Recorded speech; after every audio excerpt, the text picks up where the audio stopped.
Thanks so much for coming. Before we get into the main event of the night, Dan Gropper is just going to give a quick welcome message. So thank you very much, Dean Gropper. Thank you. And do we have people online now or? No? It's open to them, but Okay, well, I'll just stand here that's then. fine. Any rate, I'm the Dean of the College of Business, Daniel Gropper. I've been here since 2013. And one of the things we pride ourselves on is the innovativeness of our executive programs. These are degree programs, non-degree program, and then also special events like this. So Baer back there is in charge of the executive programs. He's the assistant dean and responsible for helping build out and design this wonderful building we're sitting in. So welcome all of you to one of the newest buildings on campus. We're very proud of this. We think it's a first-rate facility built entirely by funds that we bring in from the executive programs. So we're very glad to have you here, but I'm particularly glad to have Dr. Carnovale here. Stephen and I were talking this time last year about him joining us down at Florida Atlantic University. And he had come strongly recommended by some people I knew and respected in the supply chain industry. And I couldn't be happier that he and his wife Jessica joined us here. They used to teach up at the Rochester Institute of Technology and drove that program there. And he's building this program here. And so I couldn't be happier to welcome some old friends like Peter Quinter and other new friends here and people I've met today. So thank you, Stephen, for taking the lead, making this stuff happen. This is exactly the kind of interaction between business and students that we like to promote here at FAU. This is kind of the principles, one of the principles on which this university was founded, that interaction and serving the business community. And so I think it's one of the things we do best, and it's because we have outstanding faculty and staff that put this together. So welcome, all of you, and I'm glad to see you here. I'm going to have to slip out because I've got some other things I've got to do, including getting to the pharmacy, but that's unfortunately I have an eye issue that's if I don't get the medicine, it's going to be a tough night. But thank you all for being here. So I hope that supply chain has worked well.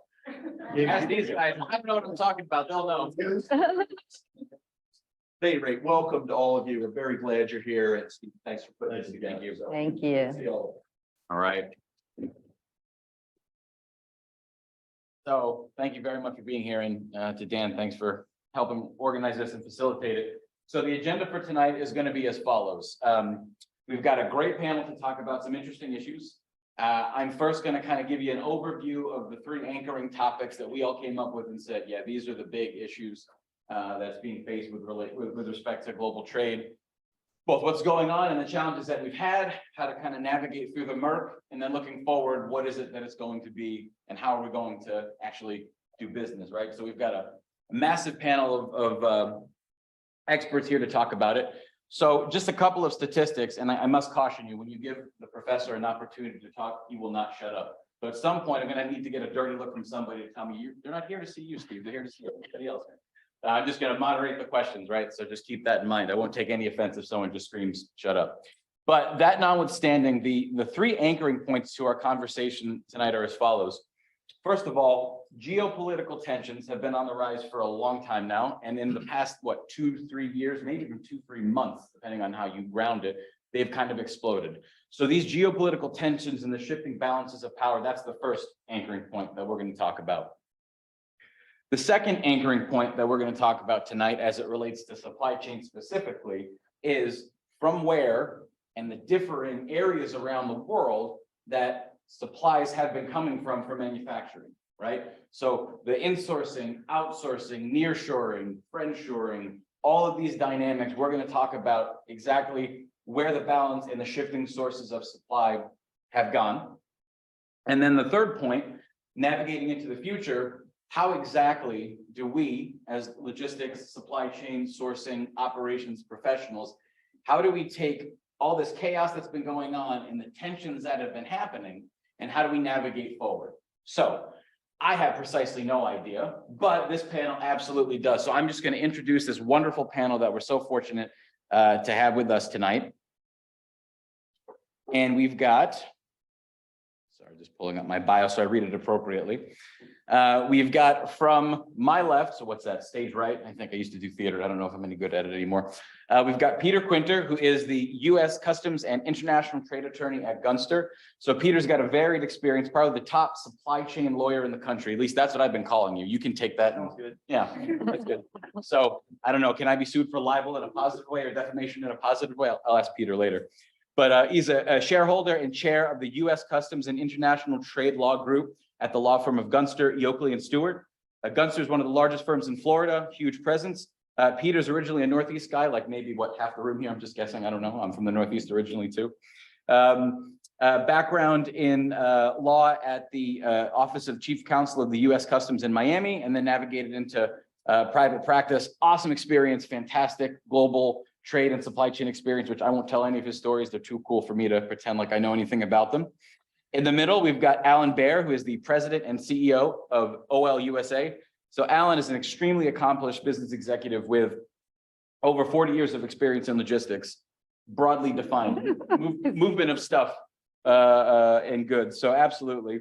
He leads one of the world's fastest growing NVOCCs, giving a seamless and integrated door-to-door service for any type of cargo. He said any type of cargo, so we need to try and maybe find something to put him to the test. With a huge team, 500 agents, local expertise in over 140 countries. So really, really excited to have you here, Alan. Thank you. And finally, we've got Omi Diaz, who is the Vice President of Trade and Logistics at International Materials, just right up the road in Delray. She provides strategic oversight for all aspects of trade management, trade analysis, and voyage optimization to ensure a smooth execution of the company's trade deals. IMI is founded in 1987, leading independent bulk raw material trading companies in the world with over $2 billion in revenue. So that all of that moves is Omi's direct responsibility. So to the panel, thank you so much for being here. Very happy to have you all here. So as I mentioned with those three anchoring points, the first of which deals with the chaos that is occurring. Don't worry, I'm going to shut up soon, I promise. The chaos that's occurring as it relates to the global shift in dynamics and power. One recent statistic that I read to talk about, to quantify this and see the magnitude of how big global trade actually is. The UN Conference on Global Trade for 2021 estimated that global trade hit a record high of 28.5 trillion. Okay, massive, that's with a T. So this on the backdrop of things that are going on with Russia, things that are going on with Ukraine, the breadbasket of the world, as it's been said, or at least certainly of Europe. Then you've got oil lines going into Europe and coming out of Germany and all of this stuff that's happening, the things that power the world. Here's my question to the panel. The increased consolidation of power in these probably antagonistic regions to most of the West, what is that doing for global trade? Be it from a legal, logistical, or movement of material standpoint, what are you seeing? We'll start with Peter. I see a lot. Well, you mentioned China several times already. So why? Because outside the United States, China is the major manufacturer of the world. So I happen to pulled this out of my pocket. We haven't seen these in a while, right? These face masks. Where do you think they were made? We were desperate in the United States to get them here, and we were desperate to buy them from where we could. They were made in China. So I've got a mobile phone here, right? Anybody have an Apple? Where do you think that was made?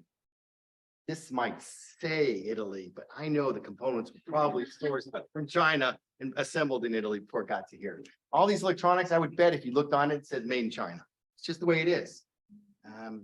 So China is the #1 trading partner of the United States, along with Canada and Mexico. I don't know what the future is going to be. My guess is we are seeing a shift. Maybe Alan knows better than me. We're going to see a shift from China to other countries in Asia. We're going to see a shift to what they call near sourcing, which means moving from Asia to Mexico and Canada and the rest of Latin America. I think that's where I think it used to be easy. So I worked at U.S. Customs. I was part of the law enforcement agency. And when it came to sanctions, especially the people here from the Latin America area, we have had long-term embargo with Cuba, with the United States, with Cuba. We're the only country in the world that still has an embargo with Cuba. So that was easy as far as sanctions and economic restrictions. And then you add North Korea and Iran. These are the long-term relationships we've had. It's really not that positive. But as the doctor referenced, what's happened in the last several years? China and the US are definitely becoming more antagonistic. There's no doubt about it. Not yet militarily, and hopefully we'll never get that far, but economically, there is a battle going on. And then Russia invaded Ukraine last year. So now we pretty much have an embargo between the United States and Russia. It's not one of the biggest trading relationships we've ever had, so we can deal with it. But there's a lot that's going on, and there's a shift, as the title says, navigating a dynamic world. Things are changing. I don't know if it's for the best for the United States. I don't know if we're going to, in the future, not buy electronics from China. Or, there's you get other issues, the whole telecommunications company, is stuff being made in China being inserted into our telecommunications system to spy on Americans. I don't know. Anybody use TikTok? Apparently, there's a concern that TikTok is a way for the communists to look at what we're looking. My daughter looks at it every day. Why the Communist Party would be so interested in her phone, I don't know. But it's hard. This is how I explain international trade to her about TikTok. So I am concerned about where we are in the world. The United States has dominated trade since World War II. That is changing. In Cuba, 20 years ago, if you're Cuban and you went to school, you had to learn Russian.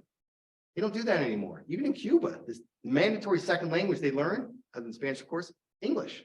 I think that's fascinating. Is the US doing the same thing? Are we learning Spanish? Are we required to learn Spanish? Are we required to learn Russian or Mandarin? Is the rest of the world getting ahead of us? I'm concerned they are. I've traveled to 54 countries. I travel pretty often. Not in a private jet like some of the other people, but I travel. So it pays me well, what can I tell you? We want to. So for those of you who are born in another country, or you travel frequently, or speak a second or third language, you already have an advantage over most other Americans who don't even have a passport. I'm just curious. This room, I'm guessing, is more sophisticated than the average. Who has a passport? Okay, wow, 100%. Yeah. Okay, that's interesting. Global trade. Of those of you who have a passport, how many have used it to leave the United States? Or if you're from another country? Again, 100%. Wow. How many? Now, this is really cool. How many people know, let's start with one language. Well, let's go to, how many people know 2 languages, English plus? Okay, wow. 3 languages. Really? Okay. Yeah, kind Anybody know 4 languages? Really? Ooh, Alex, bravo. There's so many words you're Wow, counting. that's true. Where's the bathroom? I got that one. So I don't know if you know the international joke, you probably do. It says, someone who speaks 3 languages is trilingual, someone who speaks 2 languages is bilingual. What do you call someone who speaks 1 language? American. So true. So I'm hoping when my children learn languages, they will be required to speak several, unless this ChatGPT becomes an instant translator like a Star Trek. Pilot. Yeah, so we'll see. Anyway, that's sort of how I'm seeing the world shifting and how it affects my import-export clients who the government is controlling where they can send cargo, where they can buy it from, what they're paying for it, more than I think they used to be. So. The perfect segue into Alan. So what are you seeing being the freight guy? Well, there's definitely, and thanks for that lead in. Yeah. There's definitely been a migration of companies out of China, primarily Vietnam, Malaysia, Indonesia, and Thailand. The volume there has increased dramatically ever since 2018 when the tariffs originally came in. We've got some good friends who had businesses that were literally almost wiped out overnight when the tariffs came in, because their profit margin on the tariffed items wasn't enough to cover the tariff. And they couldn't pivot fast enough to find suppliers of that merchandise in another country. So let me just interject in case someone doesn't know. So you probably heard about the Trump tariffs, when almost everything coming from China to the United States is an extra 25% that you have to pay in customs duties Yeah. that are collected by US Customs and Border Protection. So that big 25% is what Alan's talking about. If your margin of profit is less than 25%, now you're losing money in every shipment. So, and by the way, the Trump tariffs, whether it was right or wrong, they're still in effect today. Yeah, it's still. But what we also noticed was the Chinese were very clever with the tariffs. Overnight, factories were boxed up, put on trucks, and in a lot of cases went south of the border, and they opened Exactly. factories in Vietnam. In Vietnam. And then it was made in Vietnam and there was no tariff. And so, to Peter's point, the tension that we talk about, there is a long-term strategy. Years ago, they talked about trains from China to Europe. Today, they exist every day. Trains are running with containers on them from China across all of that distance into Europe. There's the renowned, not yet completed Belt and Road for Western China to come down through either Myanmar, Thailand, to speed up transit out of Western China instead of going all the way to the east coast of China and then onto ships. They're going to run it down there. That strategy is evolving to the political tension that exists between the US and China. And in 2020, in around 2000, we were clearly the dominant trader with almost all the global partners of the US. Fast forward to 2021, 2022, we are now second in a lot of cases and third and fourth to China. That will continue to evolve. And I'm always reminded of the West Wing show where he's on stage and are we the greatest country of the world? And he says, not anymore. In a lot of cases, this tension and the sort of pivoting that goes on every 4 years when we run presidential elections here, you can go from on the right hand or to the left hand. And if you're a trading partner, one day you're an ally, and then 4 years later, you could be a foe. And so that longevity of trading patterns, I think, will continue to evolve to the betterment of Southeast Asia, especially countries like Thailand and Vietnam. They are coming faster and faster and faster. The pace of growth of the Vietnamese economy, for example, is one of the leaders in the world at the moment on a GDP growth after growth after growth. And we're seeing it now from a shipping standpoint. If you go back 4, 5, 6 years ago, everything coming out of Vietnam was fed from Vietnam ports to Singapore, for example. And the mother vessels, as they were called, the larger, huge container ships would load in Singapore or Taiwan. Today, those same ships are now calling Vietnam direct because the volume out of Vietnam has grown so much that it makes sense for the carriers to put their ships in there. And from where we're seeing, we're spending a lot of time now in Vietnam, in Thailand, in Malaysia, visiting customers, visiting suppliers, working with multiple partners over there to have a presence in that growing changeover from China to Southeast Asia. So that's interesting. Now, if you pivot over to your business, Omi. Yeah. Are you seeing the same thing? Are you seeing different things? I mean, dry bulk's a little different than maybe navigating other products. So what are you seeing? Yeah, I think the takeaway is you have to be adapting to the new changes, right? Then you have to build strong partnerships and then find new sources. Like it's China, it's always going to be and also in the exports. Then we sell, for example, copper to China. Then we don't import from China, but China is a big market. Then in terms of sanctions, impose a lot of restrictions, and also then you have to put in place a lot of controls because you don't want it to be imposed to you or be, exposure to a big sanction in terms of transportation. Then with the Russia war, every single vessel that passed and then just touch Russian territory will be also liable for one sanction. Then you have to create controls, you have to do a lot of compliance for new vendors, new customers. Then you have to put in place more a technology. Then I think, in global trade, you always have to be very adaptable. You always have to think quickly. And then, if this is not one source, you move to another one, which is not easy for a big country like the United States, right? It's always going to be, I think China is a super important player. Yeah. Primary. Oh, sorry, hold on. We'll do questions, but I don't want to have them come in until towards the end. So we'll walk around towards the end with a mic, but definitely I should have mentioned that. I apologize. We'll have questions dedicated towards the end, maybe 15, 20 minutes. I'll walk around with the mic. That way everybody on Zoom can hear it, but yeah. Okay, so that pivots into one other thing that we talked about a little bit when we were organizing this, currency. Currency is a big issue, and volatility with currencies are a big. I see all my bulk dry goods shaking their heads like this, like yes, absolutely it is. So we'll start only and go down. So how do the complexities that are happening geopolitically and all these balance of power shifting, how does that obviously impact the currency prices, and then how do you deal with that? Yeah, basically, the US dollar, it continues to be, the currency that everybody transacts, but you have being exposed to supply in other different currencies then you really need to be aware about what is the trend, the economics, and then if you are going to be exposed to a risk or take an advantage of as well of the exchange rate. Then we have, for example, our major supplier of gypsum, which is probably everybody knows is a rock, right, Alex? And then this is we have an exclusive like a partnership with them, and we do that payments in euros, right? When the euros were exactly the same value as the dollar, like what we do is we hedge, right, the US dollar versus the euros in order to take an advantage of that.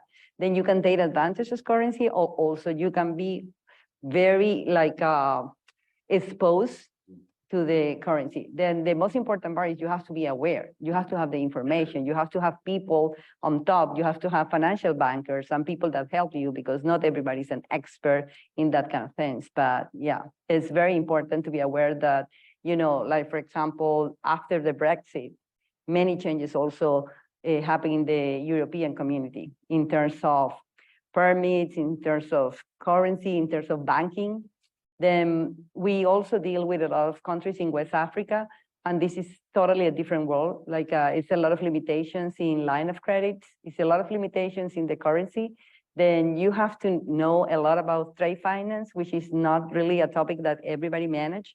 Then you need experts to get, you know, the African banks, which is basically the Arab banks, are very powerful in that part of the world, then not the US banks. Like a US bank for that doesn't work, honestly. If you want to be working in the international global trade, you need to be outside of the US banks. Then you have to go to Paris, you have to go to London, then you have to go and then, you know, knock the doors of those banks. They have a lot of relationship in different countries like Morocco, or like in the whole region. And then this is gonna be a better partnership instead of a US local big banks that they don't really know the dynamic. Well, and the reason why I bring up the question is, and then we're gonna go to you, Alan, is obviously like, you know, you're transacting in US dollars, right? That's the international currency. But the way in which the dollar is strengthened or weakened relative to other currencies impacts what ends up happening, right? So Alan, are you seeing that as it relates to where freight is coming out of, perhaps those areas that might be stronger or weaker? Yeah, I mean, we see it, our company is fortunate enough to be 50% export, 50% import. And what we find is as the US dollar moves up and down against certain currencies, certain products become either disadvantaged or advantaged. And so, for example, we're a very big supplier of milk powder around the world. Other countries, New Zealand is also a big supplier. And as the dollar moves up and down, buyers around the world may buy from New Zealand one month, but then the next month will buy from America. Same thing happens here on our imports, where we may suddenly buy from India when the rupee went from 50 to 80. You imagine suddenly your dollar was buying that much more in India, and you might have switched it away then from buying in Malaysia or buying from Germany. That goes on nonstop. We are a big exporter of our metal scrap. We're a big exporter of our waste paper. But one commodity that's near and dear to me, we move peanuts, just as an example, and we compete against Argentina. Yeah. And one of the things that goes on a continual basis is the harvest in Argentina against the harvest in America, but then as it relates to the value of the currency, because the Europeans are big buyers either of our Georgia peanuts that are grown and harvested here, or they'll go to Argentina if it gets too out of whack. And so that's where trade is constantly spinning, if you will, based on dollar, euro, yen, yuan. So that market's kind of a tough nut to crack. Stupid joke. All right, there had to be one. There had to be one. You said there would be 6. At least 6, right? It's only one. We've got, I'll squeeze them in. It's okay. But Peter, you strike me as a guy who's got stories around currency. So have there been, as a result of these tensions and these shifts, I mean, have there been currency related issues that have come up with your clients importing and exporting? So I deal with money laundering, AML, quite a bit, anti-money laundering programs I create for companies. But the bigger question, I really think this is a question that if your students are here or anybody is involved in international business, you got to deal with. Omaira hit it right away. Right now, the main currency for the world, when you're involved in global trade, is the US dollar, the almighty US dollar. That's changing. There's a battle in the world where other countries, I think it was either Uruguay, Paraguay, or Bolivia, sometime, Yeah. was it this past week said from now on, they will pay only in Chinese yuan. Oh, wow. So that affects US companies, whether they can sell their products at what price or not. It makes it more expensive oftentimes for US dollar denominated products. So that's really what's going to happen, where it's not between the US, the rest of the world has to pick a side. This is strange, but it's happening. I see it. They're going to either pick the US and the Western world, or they're going to pick China and its allies. I really see it, the world dividing in that way. And that's what's concerning me. The currency is one way that this fight is going on. Mhm. You know, when we talked about the Trump tariffs, well, the Chinese, they're smart, very smart, brilliant. And I've been there since 2001, when everybody was riding bicycles. And I don't know if you guys went there back then, but now everybody's got the fancy cars. And it's, by the way, there are more cars sold in China than the United States. That's how strong their economy is. And as far as just give perception of, if you're not in the trade business, you go down here to Port Everglades, Fort Lauderdale, maybe you get 10 cranes, cargo cranes that load and unload cargo. Miami, maybe you've got 15 cranes. Then you go to the biggest port in the United States, LA Long Beach. They probably have 40 cranes, I'm guessing. Then I went to Hong Kong, pretty impressive. They probably had 80 cranes.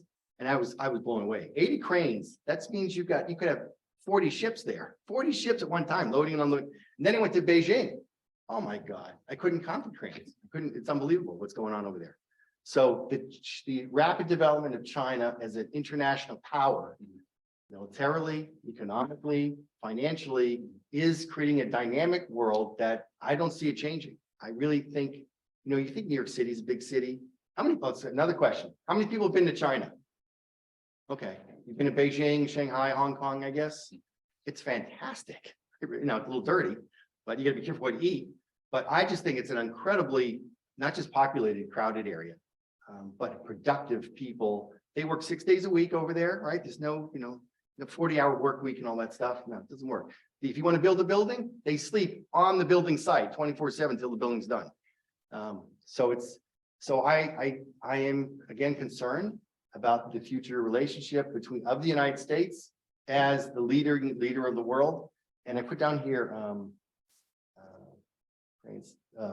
cars, the bicycles and cars. So that's where I'm at. As far as financial transactions, what happens, and these two have both hinted at it. A component is made in China, but then it's shipped to Vietnam or India or Turkey or wherever, and it's become a final product that ships to the United States. So the question for US Customs is that product made in the second country?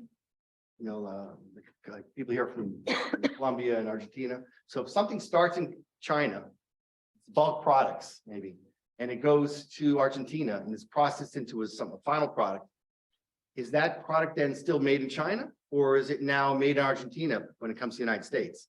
Big question for US Customs. A lot of, Alan talked about companies that just move. China, you pick up, put down in Vietnam.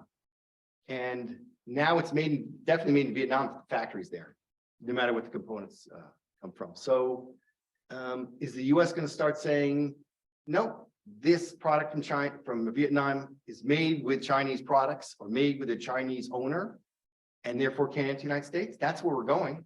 If you know about this forced labor, I think we talked about it once, right? Forced labor, it could be child labor, sex trafficking, all kinds. There's a law in the United States that went into effect last year that says an entire province of China, we don't want products coming from there to the United States anymore. Imagine that. Can you imagine China saying, we don't want anything that's made west of the Mississippi coming to China? That's basically what we've done. So it's really another stress in this growing tension between the United States and China. I don't know what's going to give. I'm concerned. I check the news every day. I'm concerned. The whole threat China is going to invade Taiwan. Who knows? But the money, it comes down to money, right? These companies have to make money. My law firm has to make money. We're all being paid right now in US dollar. One day, maybe it won't be. So, and we're going to chat about kind of long-term thinking and strategy around supply chains, but let's pivot to that second anchoring point for the conversation around these shifting sources of global supply, which is kind of the outcome of all this chaos that's been talked about. And from Freight Waves today, I pulled down two interesting data points. The first one was relating to Vietnam. And in fiscal year 21-22, Vietnam's exports increased year over year by 19%, reaching 326.54 billion. Imports into Vietnam increased 26% to 305.84 billion. So that's Vietnam, okay? The second data point, which I think Alan might have mentioned, or somebody did, and if I'm misattributing the credit, forgive me. But during fiscal year 21-22, merchandise exports from India surged 43%, reaching a new high of 417.81 billion. And then imports increased 55% year over year, reaching 610.22 billion. So, very simple question. We're going to start with Alan this time since you haven't started us off yet. Why do you think this is happening? I mean, obviously there's chaos, but why are these two areas that I picked and the other areas that you're seeing your clients move product into and out of, why are these areas right for opportunity in the logistics space? So if we take Vietnam first, there's a labor arbitrage most likely going on there. You have, while skilled, but significantly lower cost, even now in comparison to China. India, on the other side, you have a highly skilled and educated workforce. So you're seeing companies like Apple move part of their production into India and other companies doing the same. Vietnam is a little bit more bulky. It's one of the hotbeds for furniture manufacturing that goes on. It's a tremendous amount of the furniture we all see in all the stores around here are made in Vietnam. Tesla is talking about, for example, putting some production in Indonesia. And so there's this spreading out. The infrastructure is getting better. The reliability of power is a big thing. So other countries yet to come, Bangladesh, Myanmar, still don't have enough infrastructure to pull in production. But if you look out 5, 7, 10 years, as they get their engines going, you'll see a migration there again. Labor, we're seeing sources of supply, not to move away from just Vietnam and India, but some of our customers are moving production of textiles into Africa now. We're seeing it in Ethiopia. We're seeing it in Ghana. We have one customer who's going to bring in organic soybeans from Togo. Of all the places, I couldn't even imagine. It's going to go from Togo to the state of Washington and up into British Columbia as organic soybeans, and how that ever came to be, why there's stuff like that. But again, you're just seeing a shift of, I want a diverse supply chain. Companies learned in COVID. We saw backstops in medical production. India couldn't make pharmaceuticals fast enough. Why? They couldn't get the raw material out of China. And so we couldn't get pharmaceutical end products in America. A lot of companies then looked around, had a meeting like this and said, where else can we go? You're all getting on a plane. Go find me more suppliers. And that has now ballooned out across the globe to the betterment of some of those countries that have labor advantage, distance advantage, the Mexico nearshoring. Things like that will continue to evolve over the rest of the decade. That's interesting. So actually, Peter, we talked about this, I think, when we first met, we talked about kind of tariff engineering sort of thing. Yeah. Yeah. So maybe could you, because I think part of this shift might be as a result of that. So Absolutely. so you maybe tee up what that is and then why you think it's happening. First, let me agree with my friend here, Alan. I think India is the future. You know, we have 300 million Americans, 1.5 billion Indians in India. Just a few. So just a few. So I really think that's the future.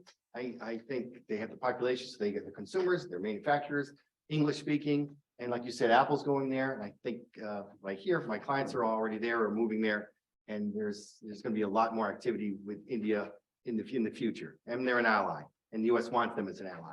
So I think India is where it's at in the future. All right, what is tariff engineering? Every product that's imported to the United States is assigned a 10-digit tariff classification number, everything. Depending upon the number, then you associate a duty. It could be duty-free, or it could be 50%, could be 100%. So if you're bringing a product in that's 100%, it's a $1 value, you're paying $1 in customs duties. Let's say call it a tax to the US Customs, the US government. So obviously you want to find a tariff number that has the lowest tariff rate, closer to 0 than 50% or $1 or 100%. So that's what tariff engineering is all about. So how do you design, a phone is just, it's not just one piece, or a car is not just one piece. There's thousands of pieces in a car. You add them all up. And at some point you have to decide, the US government will decide what's the country of origin of that product. If you look, I don't want to grab your shirt, but if you look at the back of your shirts or blouses, right in the back here, it's required by US law to have the made in whatever country. And it's required to have whatever the content is, rayon or linen, whatever. So that's law, because the US government cares where something is made and where something is made. So we have free trade agreements, Mexico, Canada, right? South Korea, Panama, etc. So if something's made in that country, it comes in the United States duty free. That's great. If something is made in a dutiable country that requires customs duties to be collected, now it really matters what that 10-digit number is. Because if you can create a product by manipulating a little bit of its contents to change the percentage of the contents of the material that goes into the final product to make it a little bit more Mexican than what was Chinese, maybe it will qualify as made in Mexico, comes in duty free. Or maybe the tariff number changes a little bit, so it's dutiable at 2% instead of 10%, right? Makes a huge difference. That's 8% in every unit that comes to the United States. You bring in millions of units, millions of dollars. So one of the things I do as a customs and trade lawyer is someone says, Peter, I want to move my factory. Here's typical. I want to move my factory from China to Mexico. I want to make this widget in Mexico, and there's 10 different components that go into this widget. I can source it from anywhere in the world. Help me figure out where I should source the products, how I can determine the final assembly in Mexico, what the final tariff number will be when the product is finished in Mexico and it's brought to Laredo and El Paso and declared to US Customs. That's what I do. So I help them decide through tariff engineering how this product is to be designed. And it's easy when you've got 10 components, but a car has thousands of components. Or a Boeing jet, right? Made in America? You've got to be kidding me. You know that. There are thousands of parts from all over the world that go into a Boeing jet. So when they say it's made in America, you know a little bit better. But in the end, US Customs will have to decide. If you go out and buy a car, it'll say what the contents is. American made, or 40% America made, 60% Mexico made, whatever it says. So when you get back and you take your shirt off tonight, look at the collar and say, that's Peter. He was telling me the truth. It does say made in, you fancy people, maybe it's made in Italy. The rest of us is made in Mexico. So probably Pakistan. I'm guessing this is Pakistan. So it makes a difference where something's made, what the tariff classification, to ultimately determine what the duty rate is being collected by US Customs. And that's part of what US Customs lawyers do. And if I could just add to that, back to your original comment about tension. Tariffs can be used as a weapon, but also as a bargaining chip. So I can say to Egypt, I'm making it up, if you're an ally of America, we will give you duty-free status on what you want to ship. And so that's the political football that's going on in the background. Oh, suddenly Kenya, we need an ally in East Africa. You know what, for the next 3 years, everything from Kenya is duty-free. Right. And that plays into, where am I going to build my factory? Where am I sourcing from? That goes on as well. And the president has the authority to decide those Unilaterally. things. He doesn't need Congress. So in the dry bulk space, or in your experience, Omi, is this how much of the composition of what's going into, are you seeing this on a daily basis, or how is these shifting sources of supply impacted what you do? I think that the trade agreements always played an important role in order just to avoid to pay customs. But in the raw materials, the origin is very clear, right? Then you cannot combine. If you import from Vietnam, is cement from Vietnam, is period. But I think what is important in terms of labor is you can find services that are cheaper, even for us, for example, when we decide to open an office outside of the US, then for me, for example, the people that you can hire outside of the US are cheaper than the people that we hire here in the US. And people that are very well qualified, that they speak, like you say, more than one language, they know the world as well, and they can compete very well with the US labor. Then I'm not from the US, clearly, and I'm from Colombia. Then, I appreciate that. I think different between education in other countries is you really need to compete then you have to be ready. Then you have to know another language. You have to be more curious about it. And this is a great country, but everybody is just so used to be the best country in the world, and they don't fight, for knowledge. Then this is very, very important. Then when you have that kind of business, you really say, okay, why not to open an office in Turkey, or why not to open an office in Malaysia? You can just find the best also talent over there. And then you can do your business with the technology connected 100% to the world. You want to? Well, only mention culture, and it brought a story I was thinking about. So I told you I traveled quite a bit. So I spent, I forget what year it was, I spent 10 or 12 days straight in China. And I came back, and I went to the mall here, Town Center Mall in Boca Raton, and with my wife, and wanted to buy some stuff. So, in America, there's a tag and it says what the price is, and you pay whatever, you bring it to the register and you pay. But that's not the way it works in China. Everything's negotiable in China. So it was so weird, but it's weird here. I started saying to the sales clerk, well, would you do it for less? Would you, I know it says $79.99, but I'm willing to pay $69.99. And then she looks at me like I had two heads. But we Americans don't really negotiate. That's not what we typically do. Yeah. If someone calls me, I'm certain dollars per hour as a lawyer. If someone wants to pay less, they'll go some other law firm. So it's just, there's this, we are used to paying whatever the price is. We don't really haggle or negotiate. But in the rest of the world, that's normal. Yeah. And I just think, again, Americans need to get ready to compete, using Omi's word, with the rest of the world better than we're doing today. Yeah. I tried that at Publix last weekend. It didn't work on that. I still paid 91 cents for the cucumber. Buy one, Yeah. buy one, get one. But so no, it's a good point. But aside from, so I think that what we've been building here, excuse me, is that these tensions lead to different shifts in power, lead to different costs, lead to the need to compete differently. The thing that we haven't brought up, and I think, Omi, you just said it. I'm going to ask you the first question about it. These USMCA and regional trade agreements, these have to impact everything that we've been talking about. So what do you see as the impacts of like a USMCA or any other regional trade agreement that you deal with in any of your space? Yeah, we have different trade agreements that impact us, like the one that you mentioned with Mexico and Canada, or for example, the Mercosur, which is from the other countries in South America.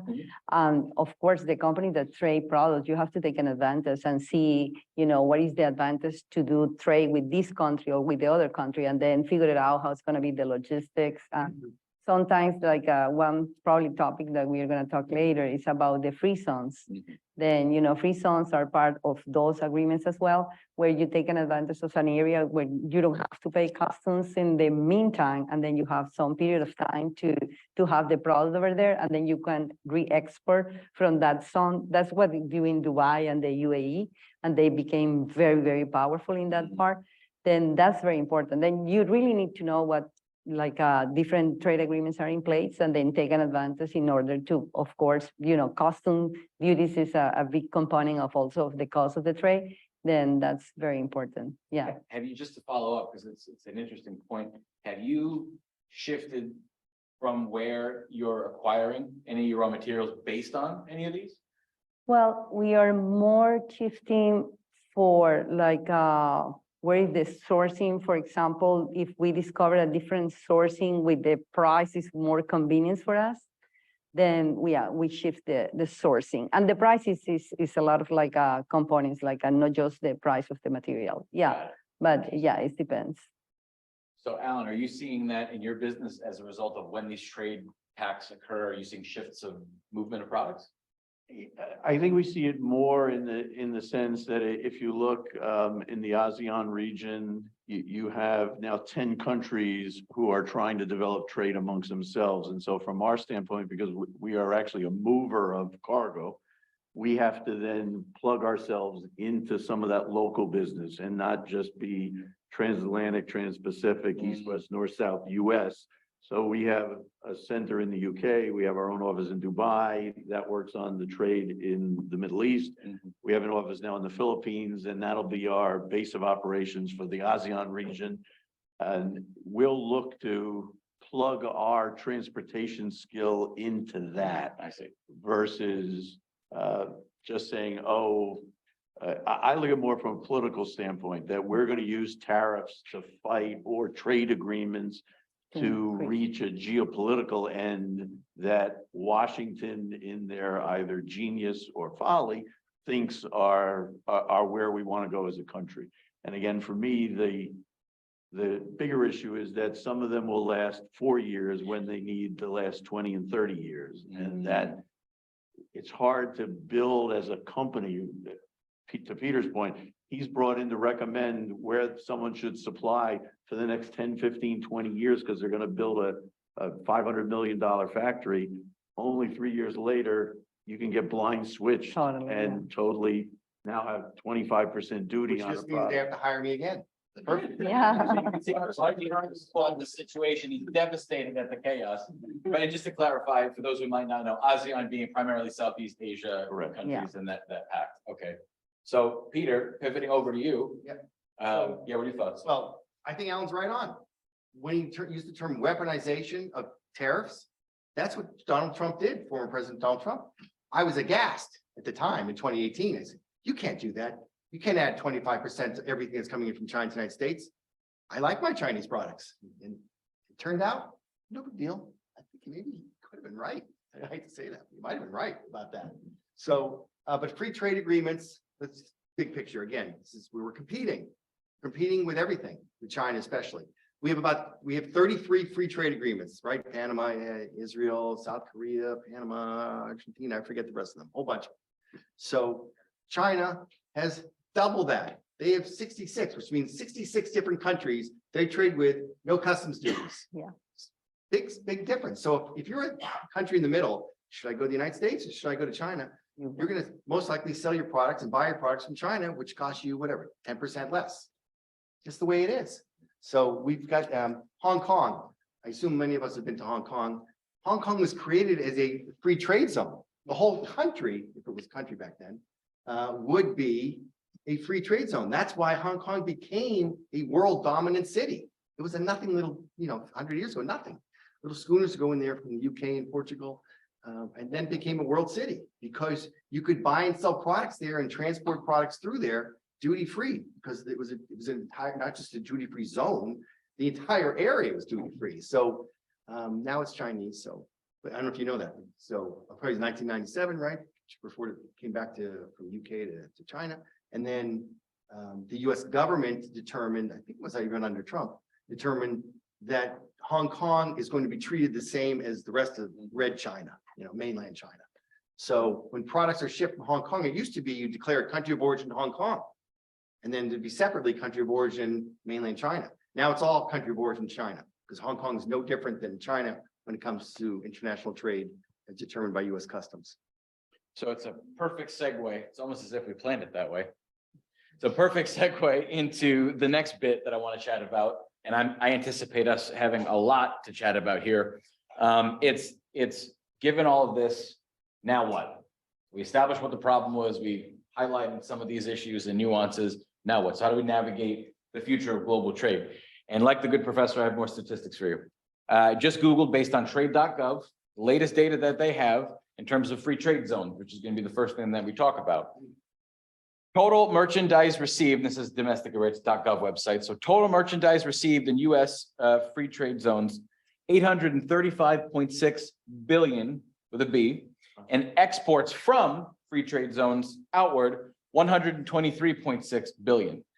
So what I'd like to do is establish a little bit, maybe, and Peter, I'm going to start with you on this one, a little bit about the setup and navigating of a free trade zone, why it might be used, and maybe some of your experiences about how clients have used it. And then, are there disadvantages? So that's the question for everybody, but for you, I mean, in your experience. First, we got to know what an FTZ is. So FTZ, foreign trade zone, or some people call them economic free zones in the rest of the world. By the way, I love when you said USMCA, because that's the US, Mexico, Canada Free Trade Agreement. What do you think they call it in Canada? Canadian Mexico US Free Trade Agreement. And in Mexico, what do you think they call it? The Mexican Canadian US Free Trade Agreement. So very interesting. Muscat doesn't sound as good, right? It's very interesting. Everybody's nationalistic. A foreign trade zone, we have many of them, hundreds of them actually in the United States.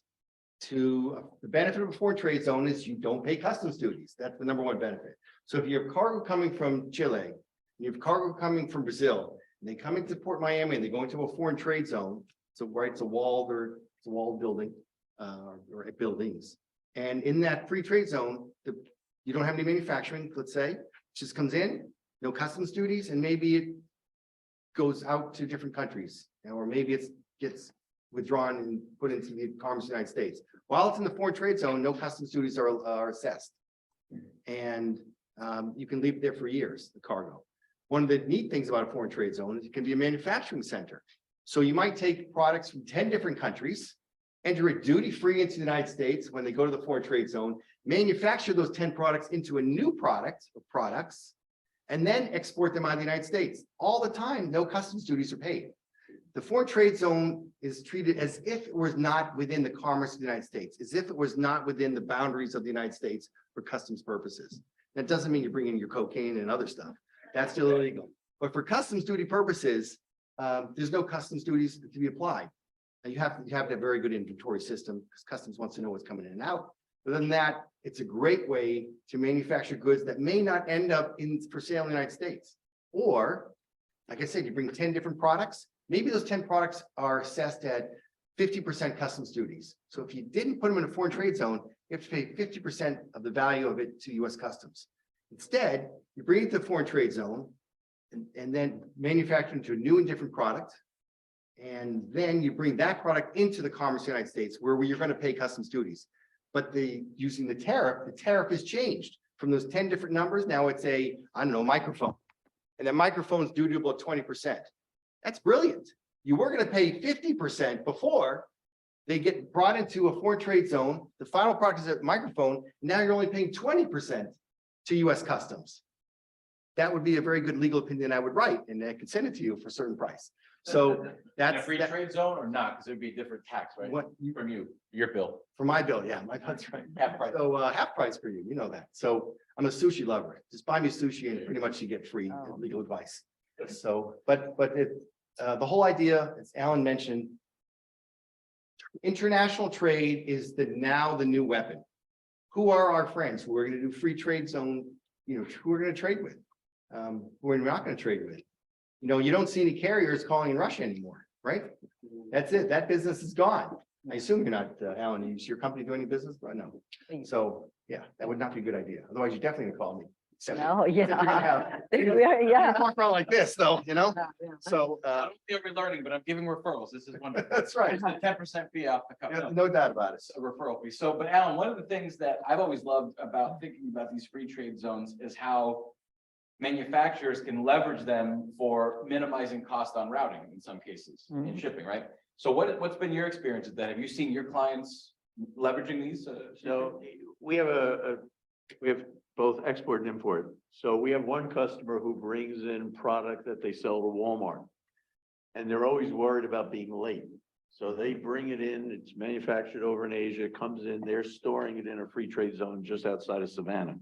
And that way they don't have to pay the duty, to Peter's point. They wait right until the last minute to enter it into the commerce. That way they can almost collect the money from Walmart to help finance their business. They save all along the line just on cash. But they're also then a on-time supplier, so they get more Walmart business because they always have product on hand. The same thing is going on when I was in Malaysia. They have a free trade zone there, which we are now selling to exporters into Malaysia, for example, or into Southeast Asia. Again, instead of waiting for it to go from Kansas City to LA on the ship, 45, 60 days to arrive, you move it first to a free trade zone sitting in Malaysia, where you're then 2 or 3 days away from almost all the markets in Southeast Asia. So from a strategic standpoint, you're seeing companies take advantage of, move the product, sit, not pay duty or anything else, and then do very short transportation into fulfilling supply chain requirements. Yeah. And by the way, you do not, in Keystone, if you do business with Walmart or Costco, do not have a contract with them and deliver late. They will not do business with you again. Yeah. Omaira, what's your experience been on the free trade zone? Have you seen this Yeah. impacting your business?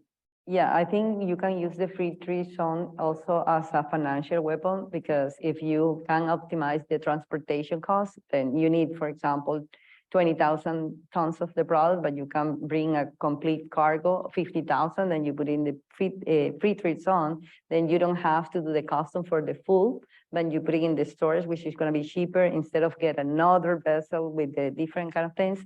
And also your cash flow, it will be good because you just like import and pay the custom duties in different times. And then it will optimize the transportation and also the cash flow. Then you can use it for both purposes as well. I think it's important just to highlight, I mean, how lucky we are to have the people we have on the panel, because we just hit three critical impacts of what leveraging supply chains appropriately can do, right? On the one hand, the financial optimization, on the other hand, the service level requirements, on-time fulfillment, and then the third, the legal and regulatory impacts that can happen. It's a big deal.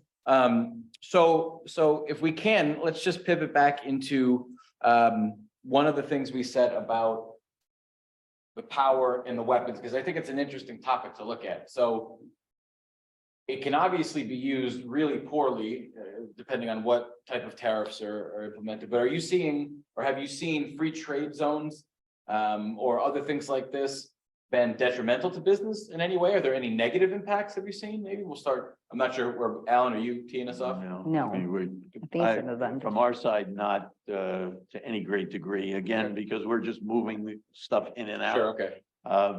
It doesn't play into us as an organization. I would say yes and no. So Okay. two things.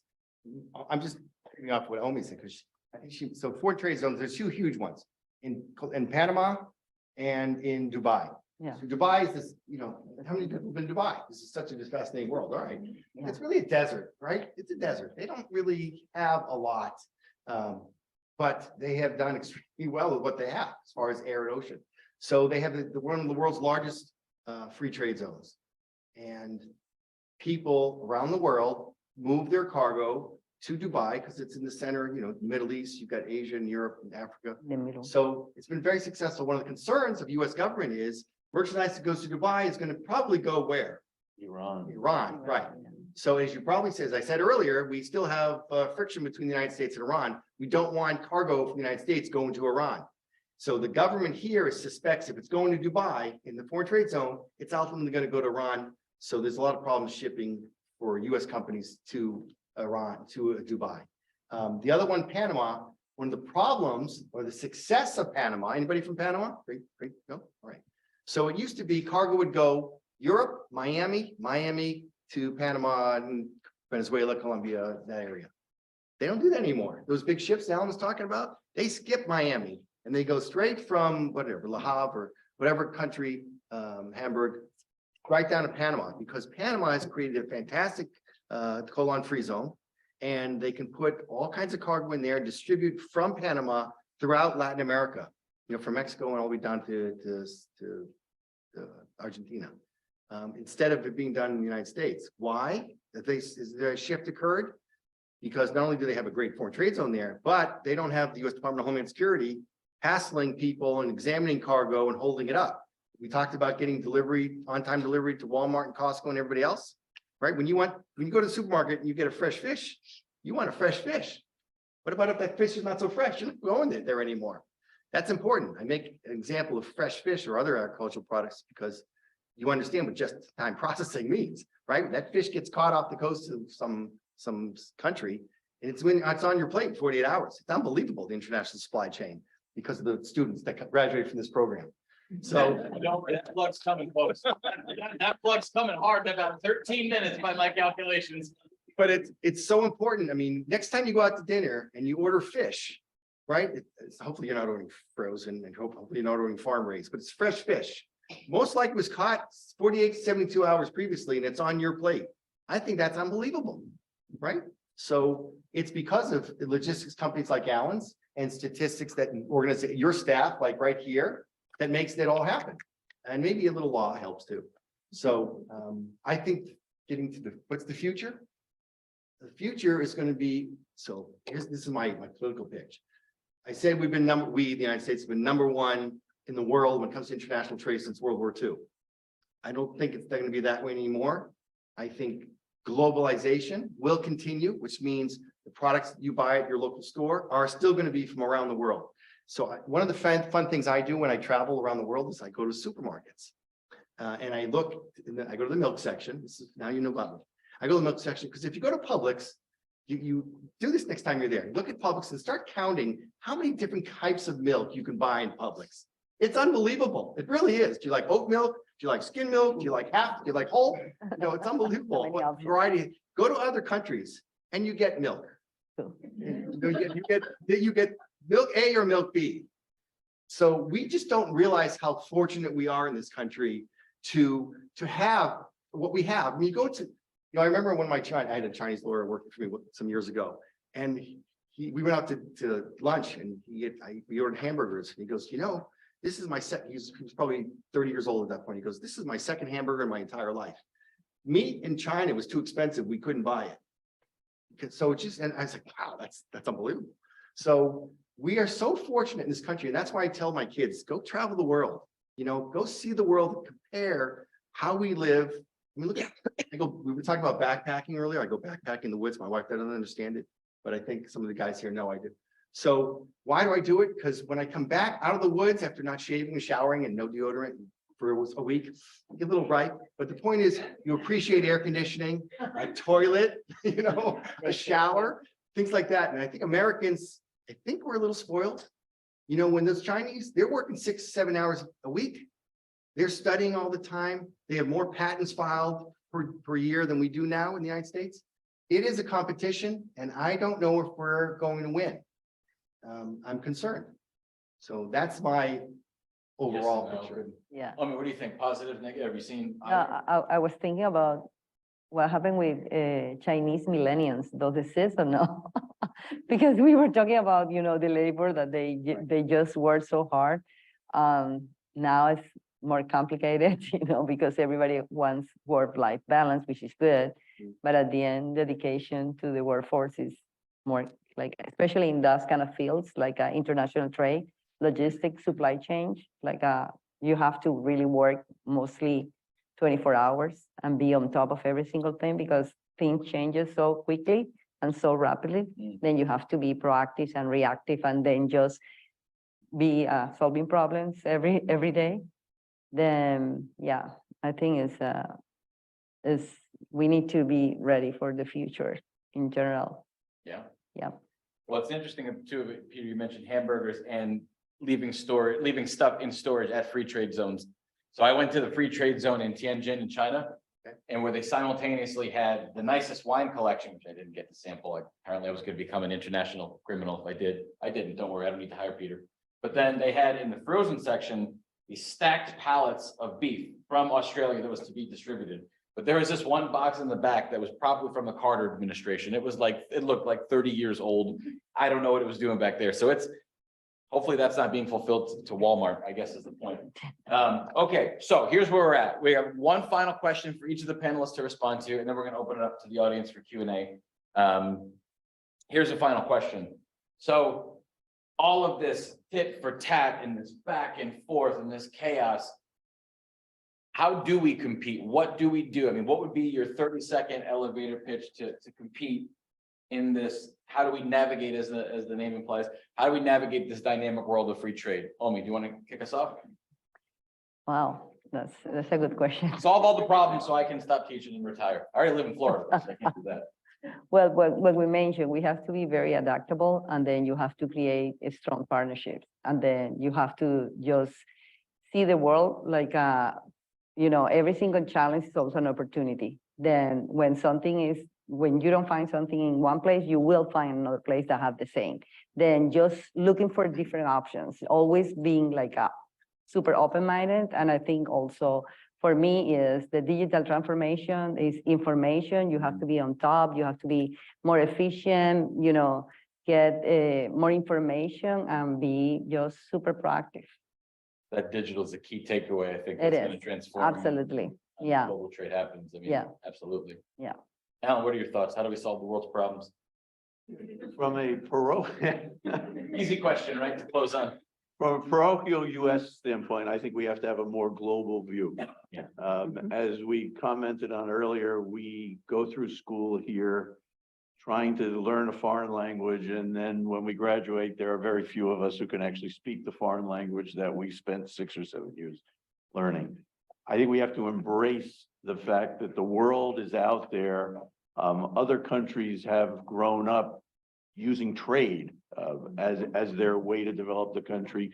We were very insular and late to the party, except on the import side. So our export side is now immature. We need a much bigger long-term global approach.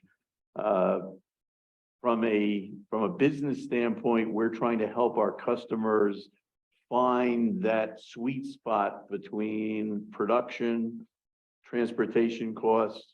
Is nearshoring the right alternative as opposed to still relying on the factories in Asia? Can you produce, we bring, for example, car parts that come from Korea and Japan to Mexico and are then put in as your airbag, for example, into a car, and then the car comes into the US. That will continue is our perception of trade. And I think trade solves a lot of things. There is that sort of it rising all boats, if you will, or lifting all boats, whatever the phrase goes, the rising tide. But we can't be gun shy of using our clout wallet. We still have it. I'm always thinking of if you use some of what Peter was saying, Mozambique and China. The Chinese needed the raw materials of Mozambique, and so they made a strategic point of helping them build the railroads inside Mozambique to have access to those very raw materials they needed as a country long-term. We are starting to do some of those things. The lithium, for those of you who might have watched 60 Minutes this past Sunday night about the lithium that's in, I think it's the Sargasso Sea out in California, is enough to power electric cars here over the next 10 years. 50% of what we produce, it'll be 8 to 9 million cars a year, can come out of our own lithium, where today there's a lot of question of where the lithium is going to come from. We need Washington to not have a 90-day strategy, a 1 or 2 year strategy, but a decade-long strategy. We have to think, where will global trade be 2030, 2040, 2050? Where is our place in that as a country? Well, and that's what Peter touched on too, in terms of the long-term outlook. That in specific, I think you were talking about China at the time. They've got this long-term outlook, whereas we're kind of thinking. He mentioned Belt and Road. I mean, Yeah, go ahead. Google it. Yeah. All right, so I got the answers for you. Good. I'm gonna quit. So we live near Fort Lauderdale. You know, it took 6 years to add a runway in Fort Lauderdale because of all the politics and the environmental thing. You think the Chinese would wait 6 years? They build an airport in 6 months. I mean, that's the way it is. You know, Alan knows on the West Coast, we're always worried about the union, the longshoreman union going on strike, which means no cargo gets on and off a ship for the entire West Coast from Seattle down to San Diego. Yeah. You think that happens in China? I don't think so. We need infrastructure. We need investment in infrastructure, roads. You know, like I said, roads, rail, right? Ports. Yeah. If you go to China, it's gorgeous. Ports. They build these beautiful cities, the newest, latest materials. It's unbelievable. You know, you go to a hotel and you think it's a 5-star hotel. It must be $1,000 a night. It's $99, but you get great service. So I'm thinking you actually had the right answer, I think. Open-mindedness. When you learn another language, 2, 3, or 4, you win. I think it makes you more open-minded to the rest of the world. Instead of thinking America's #1, okay, we're #1, trust. Okay, but we're one of 300 something countries. We got to get along with the rest of the countries. We can't be the best at everything. We're the, to exclusion of everybody else. I believe in immigrants. Everybody heard of the company called Apple, Google? The CEOs and founders of those companies, parents were born overseas. They came to the United States, the kids then grew up here, and they created Apple and Google. I'm happy about that. So I'm in favor of immigration policies that allow people to come to the United States and eventually become citizens. I talked about language, immigration, open-mindedness. Let me tell you a story about culturally. So I had a different law firm, so don't get too excited. Maureen, who's here, my law firm. So I represent Chinese nationals. So the Chinese national came over here and there was a little criminal issue we had to deal with. So he's saying, well, this is a Chinese thing. It was very interesting. First time it happened this years ago. He says, well, why don't you just pay the government? how much does it cost to solve this problem? No, he's totally serious. It's not right or wrong. Did you violate the law? It's how much does it cost to solve the problem? In the rest of the world, we call it bribery here, by the way, in case you didn't know that. But in the rest of the world, that's okay. So when you say open-minded, you can't laugh at them. You can't, so I paid them and everything was fine, by the way. No, I'm just kidding. But it's a different perspective that other countries have in how to do business. There's great books out there about international cultural business. I forget the phrase. I think we should become more worldly, more global, I think is the word that maybe Alan used. And that's why I envy the people here who speak the second and third language, maybe come from another country, because you already are bilingual, bicultural. You can compare societies, and I think you're become more effective and more productive as an international business person, and maybe a better citizen even. So education at FAU and the international supply chain. More minutes, don't worry, it's coming. More minutes, I promise. So I think more languages, more travel, more open-mindedness, global oriented, more social studies. We're making America great again. I don't think that's the way to go. Don't close the borders, open minds. I want to open minds. And education is the way to open minds. So I agree. so, and then some infrastructure funding, as I said, is the way to go. I solved the problem. We're all going to dominate the world for the next 1,000 years here. All right, and now we're gonna do Q&A, and since I interrupted him, I'm gonna let Ron go for the first question. I don't know how to work these things. It was working. Right, tech. I don't- Maybe you're gonna get close to it. No, it's definitely off. Yes, I did touch it. All right, go ahead, Ron. Hi, are there any new technologies that your two companies are either using or developing that help solve these problems? Want me to go first or you? I can do first. Yeah, when you are working with global trade and also like a company that have, information all around the world, then I think like when you build a platform that you can share and collaborate, the information is very important. Then you can have different kind of solutions like ERPs, or you can have like in terms of the transportation, you can have systems like CNET that you can see where is the vessel. Then, the whole satellite information flowing is also, it helps. Yeah, it's a variety of tools that you can use it. From our standpoint, in the container business, a lot of it is about visibility. Where are my goods? When are they going to arrive? Where are they now? So we're building connections to the railroads, to the ports. The point mentioned, we now have a connection to a company called Marine Traffic, who tracks where the ships are all over the world. And we're making that data available to the customers on a literally hour-to-hour, minute-to-minute basis. It helps on planning. It helps on reducing your cost. If you know a container, you're waiting at the warehouse in Chicago, you hire a crew for the day because you thought the container was going to arrive. Now you have down labor. Now with updated information, you know that it's in Montana, Minnesota, and it's arriving in Chicago. So I need labor tomorrow. It's going to be at my door. The thing that's coming, which will be very interesting, both from an environmental standpoint and also cost maximization, GPS devices on containers 24 hours a day, 7 days a week. Hapag-Lloyd, to their credit, appears to be the first company by 2025 who wants to have GPS transponders on every container they move in their fleet. Yeah. That will minimize empty miles over the road because I'll know where my equipment is moving all the time. So when it comes in, Chicago ramp goes to Peoria, Illinois. Now I can find an export coming out of Peoria back to the ramp because I know where the box is all the time. Again, merchandise availability. We will get back into maybe a little tighter management of supply chain when we know where the box is. I think those will be the thing. Use of API, and also eventually now ChatGPT plugin will be able to say, I need a rate from, and with some of those plugins, it'll say the rate from New York to Rotterdam is, when's my next sailing? Where is my vessel?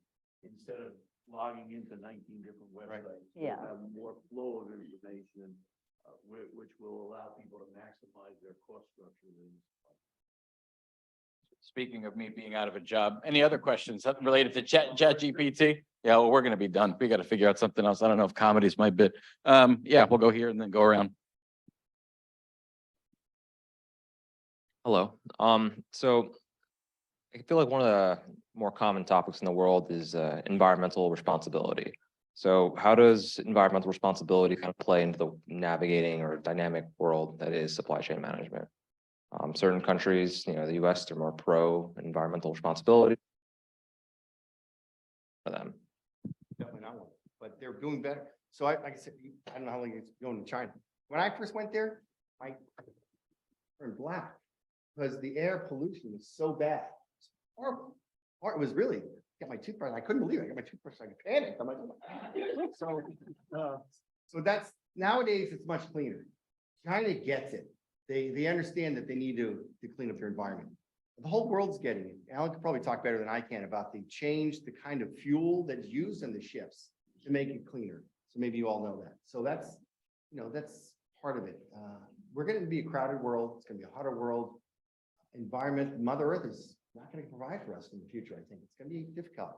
But I wanted to make sure because you keep saying containers and boxes, whatever. Where do you think that stuff is made? All those ocean cargo containers we've been talking about? China, South Korea, Germany. They're not made in the United States. So if we talk about the future, what are we going to change? Whether it's Biden or whoever the next president is, they got to get with it. We got to be prepared to trade in the next century. So we got to start making the ships and the containers and the other stuff in the United States and the masks that I just talked about right here in US, good old USA. Of course, we got to sell something. We got to make it. We got to sell something too. So it's going to be tough. I'm happy. I'm 58 now. I'm worried about my kids are 20, 25. I don't know. I So, think, we'll see. yeah, I think the Europeans are leaders in that kind of like incentive. Like if you really want to trade with Europe, you have to be very careful that you can demonstrate that you are environmentally responsible. Then I think it's opposite if you deal with Asia. They don't really care, honestly. But But in Europe, yes. in all the free trade agreements we negotiated in the United States, one of the required chapters in all these FTAs is about environmental. So for example, the USMCA, US-Mexico free trade agreement, has a requirement. There's a certain content, it has to be 60% content for motor vehicles. So it has to be Canadian, Mexican, or US content, 60% in order to qualify in the free trade agreement. There's also a percentage of that has to be where it's made, how environmentally friendly is the factory that made it. And this is what's really cool if you didn't know this about this. It's the first free trade in the world that negotiated a minimum wage for employees who make the cars. I forget if it was $12 or $14, I forget what it is. No one's ever done that before. But the US decided to say, you know what? We don't believe in forced labor, slave labor, or whatever. We believe there should be a certain minimum amount of money that people should make for the cars that they're selling in the United States. And I forget, like I said, it was maybe $12 is not a lot to you, but it might be for someone living in Mexico. So I thought that was interesting. So I think the US is the leader in pushing environmental responsibility around the world. I think we can do a lot better. Alan, any thoughts? What we're seeing is it's coming from the corporate side. So that in a lot of rate requests or tenders that we're doing, you're seeing companies as part of the tender overall asking, what is your environmental policy? What are you doing in the handling of our freight to improve our carbon footprint? We have more and more companies who are asking for a measurement of the carbon footprint of their supply chain. And we're trying to be better at making that calculation. From a container by container standpoint, a lot of it for us will be empty miles. That today, an import goes out of the terminal full, comes back empty. That extra miles of empty is just wasted fuel, carbon, whatever. Same thing on an export, you go empty out with the box to the supplier, bring it back. the quote gray box theory where we're all swapping equipment as we get better at it, would be an interesting policy that would cut down on all those empty miles and be environmentally friendly and also economically advantage a lot of companies in the US today who manage their supply chain literally in isolation.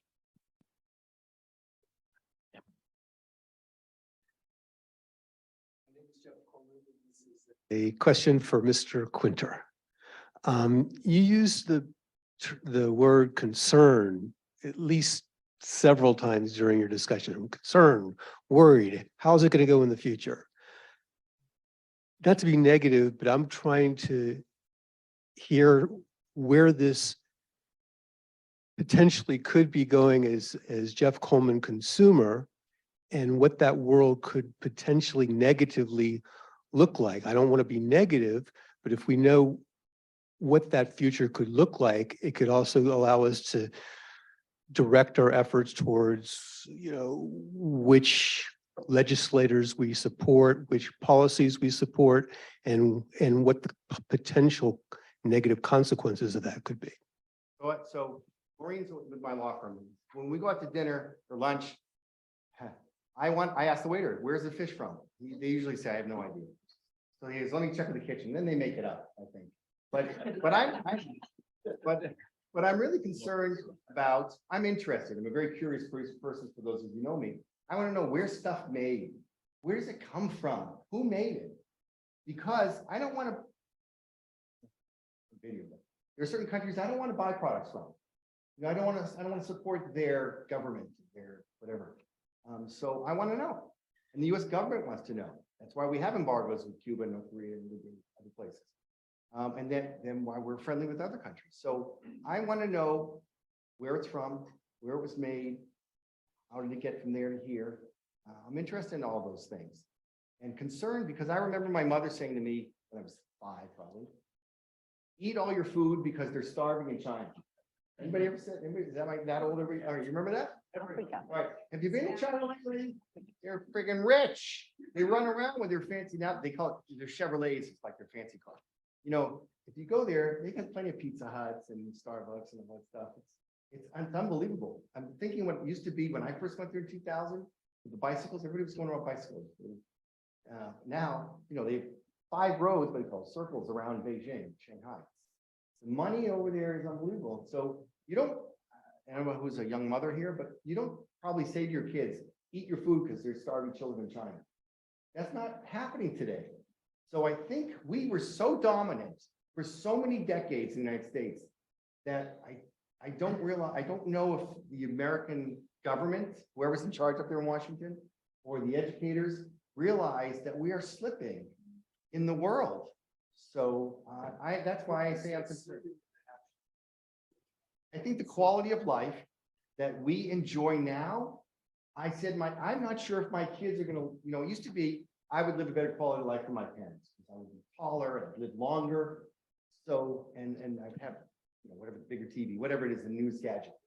I don't know if our kids are gonna have a better quality of life than me. They're struggling to make a living, to buy a house, right, to pay their bills. And I just am concerned about the future. You have this, I don't care if you're an Obama or Biden or Trump person, all this stupid foolishness of infighting in the United States. It makes no sense. The rest of the world is going past us. They're not doing what we're doing here in the United States. So I say I'm concerned. I read lots of media online from around the world. Wish I spoke a second language, or third or fourth, and I admire you for doing that. So I'm concerned about my quality of life relative to the rest of the world. When one day when the rest of the world switches to the yuan and they don't use the US dollar, we're done. I don't know if you understand what that means. We're really done. Oil is going to be the big one, right? When oil shifts, when those markets shift away from the US dollar, then most. When you're Mozambique and you go, you know what? We're trading only with China from now on. We're not going to trade with the United States because China's be better than us. But to your point, it's subtle. When those tariffs came in, let's say it was $1 item. Yeah. Now the company had to price it at $1.25. You didn't really notice the quarter because it's 25 cents. But if you balloon that out over a wide variety of products and merchandise, If that continues tomorrow, for example, Washington says, oh, we're gonna put a 50% tariff on everything coming out of Vietnam.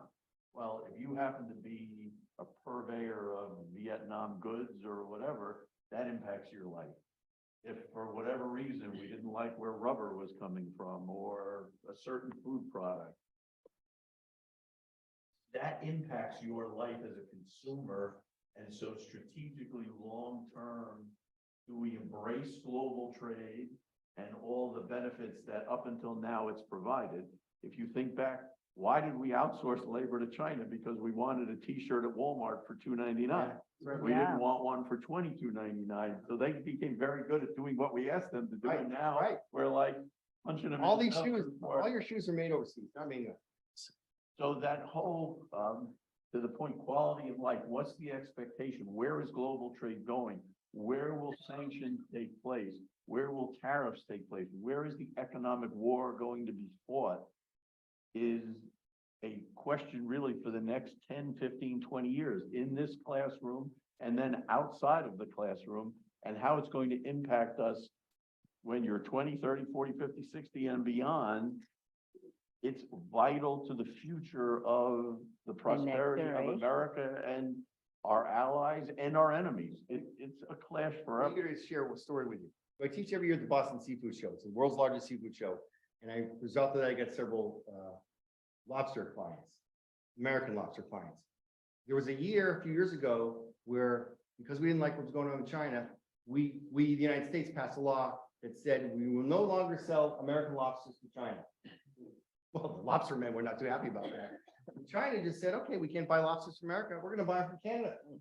And now then when the US realized that their effort to try and influence China to buy lobsters, to punish the Chinese government, backfired, because now China says, American lobstermen, we don't need you anymore. We're happy with our lobsters from Canada. So that's why the American lobstermen, if you talk to them up in New England, they're not real happy. Most of them are out of business. So that's just the reality of trade.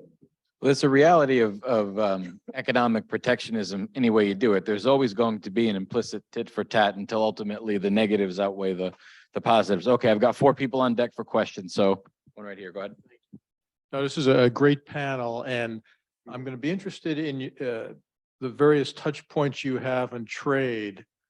For a question that we're all concerned about, and not looking too far into the future, maybe 2 years ahead. What do you see happening with Taiwan, and will it in fact be a major issue? And let me just say this, I think my sense is that there will be a bloodless change, but what will it mean, if anything, in terms of the trade that you're seeing and you're interacting with?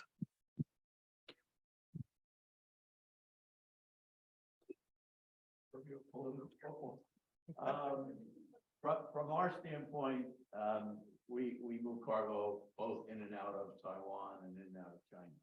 Any transportation logistics company is involved in both. Given I'll try to do the non-political stuff. That, I don't think it changes that much. I don't know that the world would suddenly say, we're not going to do something. It's too draconian to imagine all of Europe, the allies of America, the United States, Canada, other countries saying, we won't trade with Taiwan and China if China were to move against Taiwan. There's no way we replace the economics in this country that quickly if you don't buy product from those 2 countries. Whether it's chips coming out of Taiwan Semiconductor or it's all the stuff that we get from China today, there's no other place in the world that you can take 30 million TEU or containers and suddenly say, oh, I can buy that tomorrow in Turkey. It doesn't exist on a footprint. So to your point, you can bluster, and I will tell you right now, my daughter will actually be on an aircraft carrier sailing in the China Sea for the next few months. So I hope nothing happens like that in the next short term. But I don't see it changing trade, possibly very naively on my part, but I can't imagine how you would replace all of that cargo in your In the 2-year future. timeframe. Presumably, President Xi, that in the end, maybe economics will rule and nothing will really change. That's why I use the term bloodless coup, that whatever happens is going to be more economic based than military. Well, you see the parallels between what's going on with Russia and with the philosophy possibly in China. The word China actually in Mandarin is Middle Kingdom, and it's the place between heaven and earth. And that's where the Chinese view their place in the world.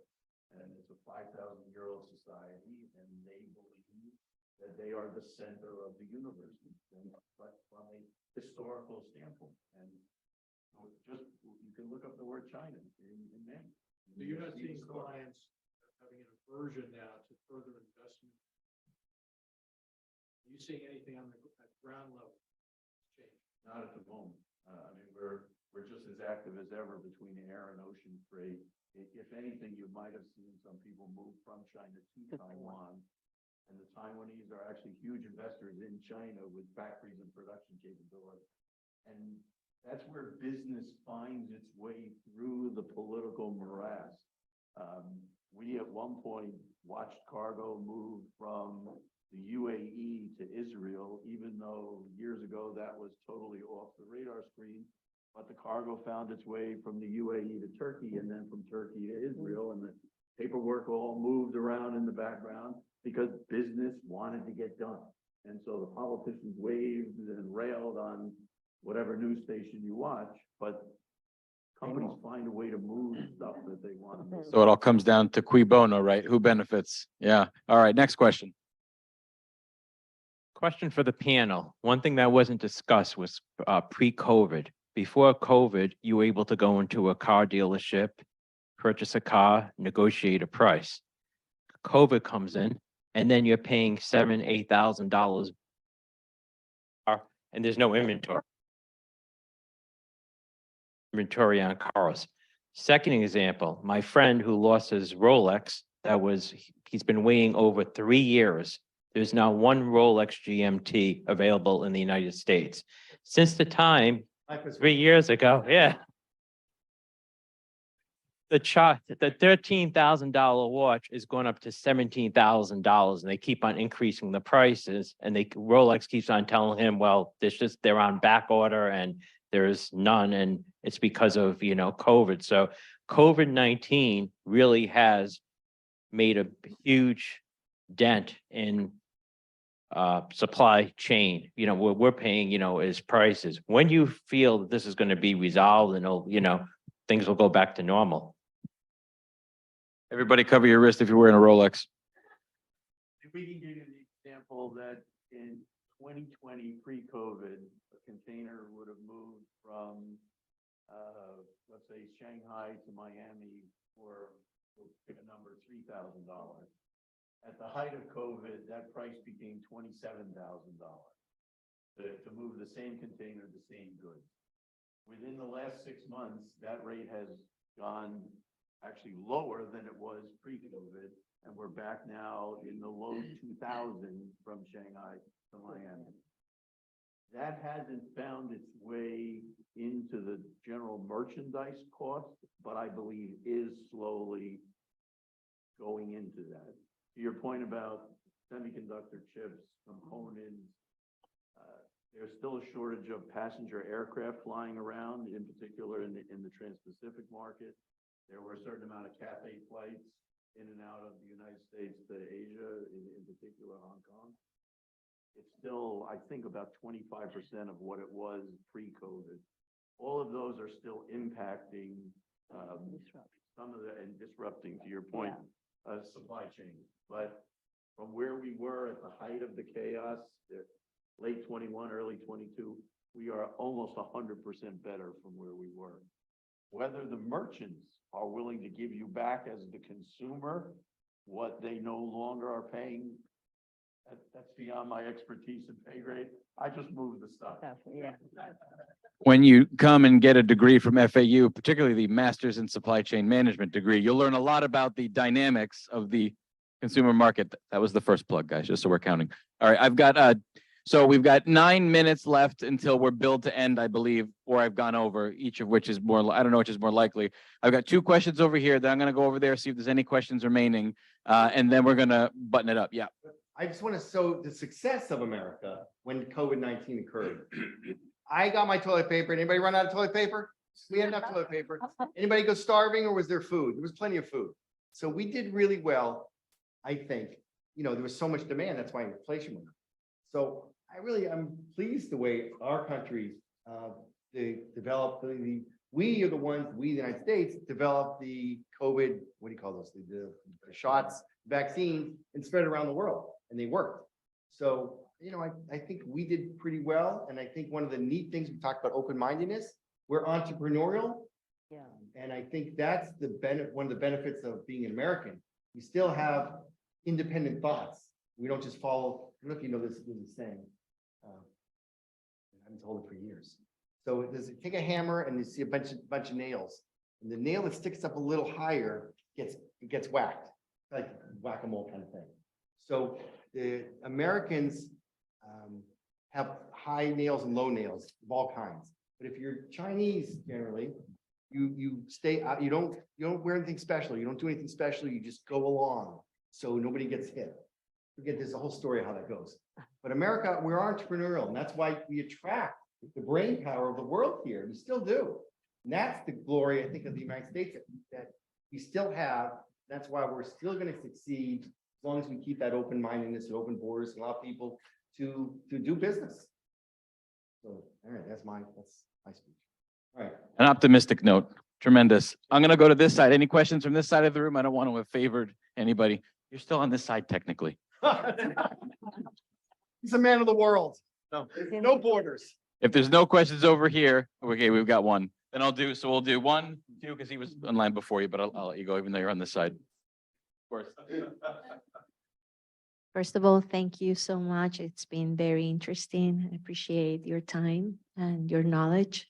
I was wondering, within the states, there has been a lot of changes from one state to the other, companies moving because of regulations or taxes, or how do you see that impacting your, specific lines of work, or, cargo, or even the global trading itself?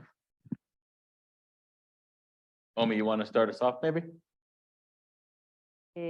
Well, I think internally in the US, people moving from one state to another one because they have probably better opportunity in terms of taxes, or also in terms of labor, depends, I think immigration law is one of the things that impact the companies internally. If you don't have access to the labor, then it will be depends. But, I think Florida will be impacted very highly in terms of people moving from north to the south, which is good and bad. Good for the business, bad for the consumers, because everything becomes more expensive. Even the real estate business is booming, but at the end, if you want also to hire people, then you have to pay more, because that people doesn't be able to live in a decent neighborhood, then the offer for the labor is more difficult to attract also, because then you have to be I don't know, people that live in Houston, for example, that is another hub of international trade. They can afford better houses and be more like the American style.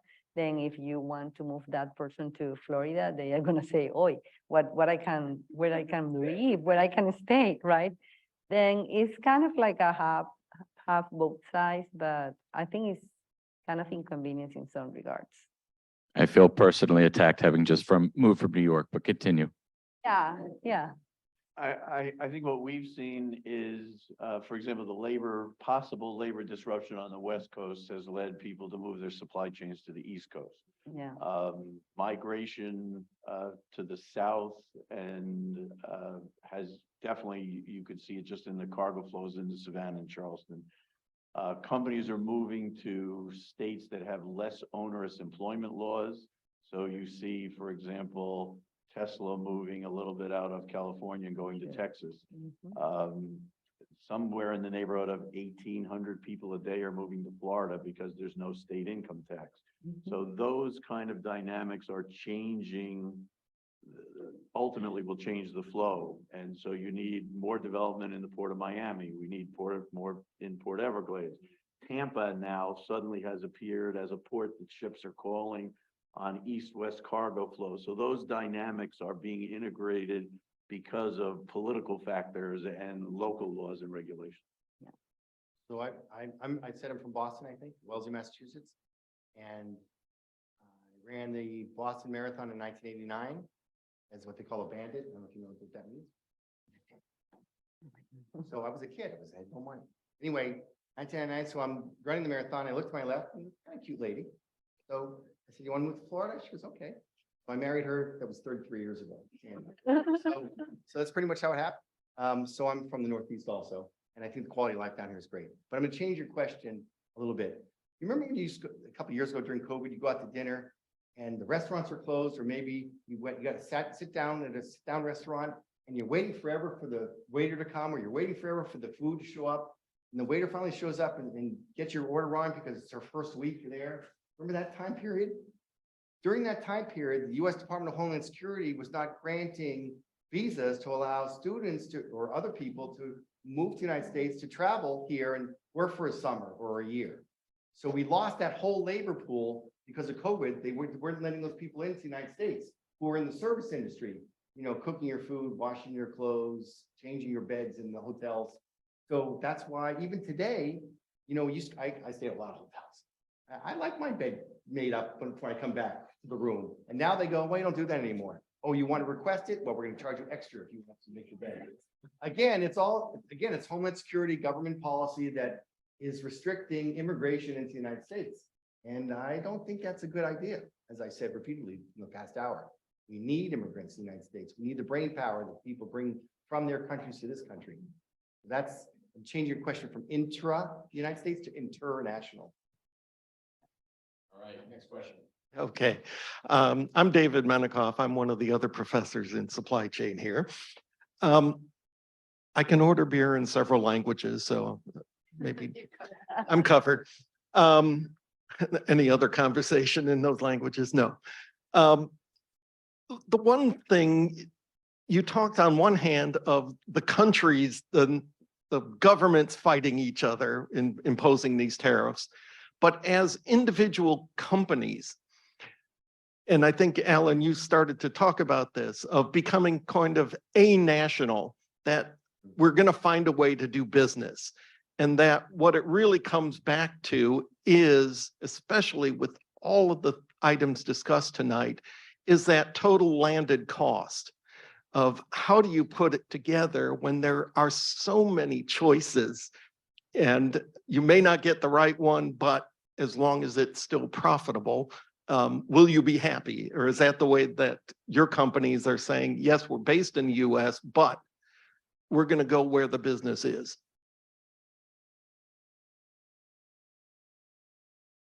I mean, I see companies optimizing their location, their supply chain. One example for me are the auto companies that came from Europe to the US, and suddenly we have plants all over. The Japanese did the same. Why? There was a threat that the US was going to exclude them out of the market to protect GM, Ford, and Chrysler.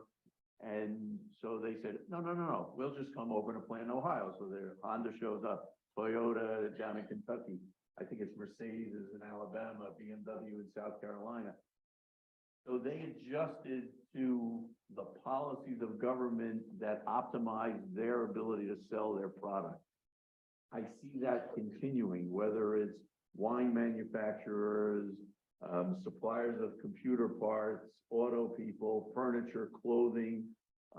They take advantage of tariffs. They move to free trade zones. You see stuff coming out of Honduras because it's a free trade. There was the old cut and sew operation. We'd send it down, they put it together and ship it back. That's going to just go on and on and on, to the conclusion that I will, from our standpoint, because we just move it, the more that happens, the better, right? We're in a volume business. We just move containers, and as a result, we generate money out of that. But if you're an average manufacturer, you're going to find source of supply, source of labor, transit costs, and access to markets with your product. And in the end, it's 1 + 1 + 1 + 1 is 4. Can I sell it for 5 and have my 20% margin to pay my overhead, employ people, and be in business? And I don't see that changing unless the government gets in the way. Left to their own devices, companies find a solution unless you can't trade with Cuba. You can't trade with North Korea. Although we license cargo to North Korea for humanitarian purposes, which we move. But over the long run, I think businesses will find their way. Apple leaves slowly out of China, doesn't want to ruffle feathers, but now they're building sourcing in India. Benefits India, benefits Apple. The Chinese will figure out their economy is going to grow anyway. Companies like McDonald's, wherever you go in the world, you'll run into a McDonald's. They have figured out how to get there and navigate the local. Starbucks is another example. Even though good, bad, however you want to view that, they have found a way to integrate themselves into the local economy, local employees, local managers. But like McDonald's, French fries, wherever you go in the world, the McDonald's French fry is the same. And that's the brilliance of their corporate attitude and trademark, if you will. But unless the government says you can't have a McDonald's, there'll be a McDonald's. But one of my best memories, decades ago, I've been traveling for a long time, is McDonald's. Why did I go to McDonald's? I don't eat McDonald's. I don't do fast food. But when you go to McDonald's and you order soda, what goes in the soda? Ice cubes. There's not ice cubes in every country in the world. I remember being in Milan, Italy, going, "God, it's so hot. I But really they wish I hate had it. ice." And I just see Hate it. McDonald's, you see the arches, right? I'm like, oh, I read right for it. I did order a hamburger and a French fries and a soda, just so I can get the ice. So we're spoiled. I'm sorry, I'm spoiled. Yeah, also, the companies find the ways, especially, for example, for a trading company, most of the trading companies are not are located in different countries where the tax are more convenient. Then you can create mechanisms of transfer price, and then you just open a commercial office outside of the United States. You have the US company, and then you have the company outside where you receive most of the revenues, and then you pay less taxes. That's it. Then, you find a way to make money. Let's make it more complex. This is what lawyers do. Yeah. No, let's add a fact. So let's say it's McDonald's USA. Yeah. And US and and McDonald's sells hamburgers. And so the company that sells hamburgers to McDonald's also sells hamburgers to Argentina and the rest of the world. And the US government doesn't like that the US company selling hamburgers is also selling it to Cuba, right? So that's a problem. So does the US government punish the McDonald's hamburger supplier because they're selling to Cuba, or make them complex? They don't sell to Cuba, they sell it to Honduras or Panama, most likely, knowing that the Panamanians are going to just ship it from Panama to Cuba. So do you punish the hamburger supplier for knowingly selling hamburger meat to Panama, knowing that's going to go to Cuba? Or maybe McDonald's Germany is selling French fries to our enemies in Russia. Do we want to punish McDonald's USA because its affiliate or franchisee, a separate company, totally separate franchisee in Russia happens to sell some French fries to Russia, which you're not supposed to do? Yeah, so I know. In that case, yes. I don't know, but if you're transporting it, I guess. So these are issues that, secondary boycotts and all kinds of things, like secondary sanctions. Do we punish our friends because they're doing business with our enemies? Like India is sort of a neutral country. They're trading with Russia and they're trading with us. So we're trying to influence them not to trade with China, with Russia. But I don't know. So if you have a US company that's in India and it's selling to Russia, do we punish that Russian company, the Indian company, we punish the US company knowing, because that's where the corporate headquarters is, because it knows that it's Indian company selling to Russia. These are the issues that government officials have to come up with. And of course, none of my clients ever did anything wrong whatsoever. So, Our last question. Mr. Steve, thank you for putting this event together. Appreciate you. And for the panel, thank you for your time and for sharing knowledge with us. Finance question. If a global company conducting business in Emirate and they not using dinar, they using dollar, now they need to follow OFAC rules and regulation. In this case, there's about 5 countries, they came together to make their own currency, which is BRICS, Brazil, Russia, India, China. In this case, what do you think for global companies should do, or how can we prepare for this change? this is sort of like a crypto question. Thank you. So first of all, just so everybody knows, OFAC is the Office of Foreign Assets Control, part of the U.S. Department of the Treasury. They are the law enforcement agency that regulates all of the economic sanctions, like Cuba, North Korea, et cetera, against Russia, against everything. So I get involved with them every day, submitting applications for licenses for people to do business in these otherwise prohibited countries. And I deal with them because they're doing audits and investigations and arresting people. Not a good thing. So again, this sort of gets back to the question of, is the US almighty dollar going to remain the almighty dollar that we grew up with? I think so. Concerned again. So we've established your concern. I'm concerned. When you're a parent, I assume a lot of people are here, you look at your kids and you think, you're gonna do better than I did? I hope so. I really, really hope so. But then I look at the rest of the world and I think, man, these kids, they're bright. They've got great parents, of course, but they only speak one language. And they would rather go on TikTok than work, you know? Influencers. So, I'm just using some examples, but that's what I think about. That's what, I don't know if you guys are parents and you think about these things, but I worry about it. And it is, this whole global warming thing, we talk about environmental, it's real, it may be 0.5 degree, not a big deal for you, but over the next 50 years and it's 3 degrees, I don't know. And when I was born, there were 4 billion people in the world. I forget whether 8, 9 billion. It doubled in 60 years. What about the next 60 years? Holy shit. Well, you get more students. I guess it's good for you. Well, it's not though, right? Because there's a carrying capacity and at a certain point, the system can't sustain it. Now I'm getting negative by proxy. Alan, would you like to contribute? I think it's a question of risk management, that unless that currency that you're creating by those 5 countries is somehow regulated, but it's no different for us than now we have increased exposure to the UK pound.